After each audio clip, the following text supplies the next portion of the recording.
చెల్లెమ్మా ఈ వంట అద్భుతం. ఇదిగో దొంగ బాబు, మా వంటలన్నీ తింటే తిన్నావు గాని మమ్మల్ని ఇలా కట్టేయడం దేనికి? వదిలేనాయనా. అమ్మ దొంగ, నన్ను పట్టుకుని పోలీసులకు పట్టిద్దామనే. ఆహా, అది కాదు. అసలు వెళ్ళాక పక్కింటి పిండిగాని పిలిపించి విప్పించుకోండి.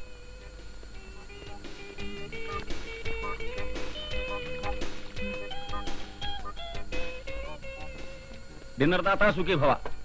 ఇదిగో అమ్మ నీ వెండి కంచం, కాస్త జాగ్రత్తగా దాచుకో. అసలు ఈ రోజులు బాగాలేవు. వస్తా చెల్లెమ్మా, వస్తా బాబు గారు. ఇదిగో దొంగ బాబు, నా కట్లు విప్పినా విప్పకపోయినా పర్వాలేదు గాని ఆయన కట్లు మాత్రం విప్పేసి వెళ్ళిపో ప్లీజ్. ఆహా ఆహా, ఇంకా ఈ దేశంలో ఫుడ్డు బెడ్ దొరుకుతున్నాయంటే కారణం పతిక్షేమం కోరే నీలాంటి మహాపతివతలు ఉండబట్టే చెల్లెమ్మ. అనసూయ, అనసూయ. అమ్మో, మా ఆయన వచ్చేసారు. బాబాబు, నీకు పుణ్యం ఉంటుంది. ఆయన కట్లు ఇప్పు తీసే. ఏ అయినా మరి ఈయనెవరు?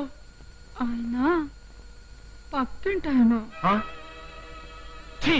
పతిత నీచురాల, ఈ పవిత్ర భారతదేశంలో ఆర్దానిగా పుట్టి పట్ట పగలు పరాయ మగాడుతో కులుకుతున్న కులట.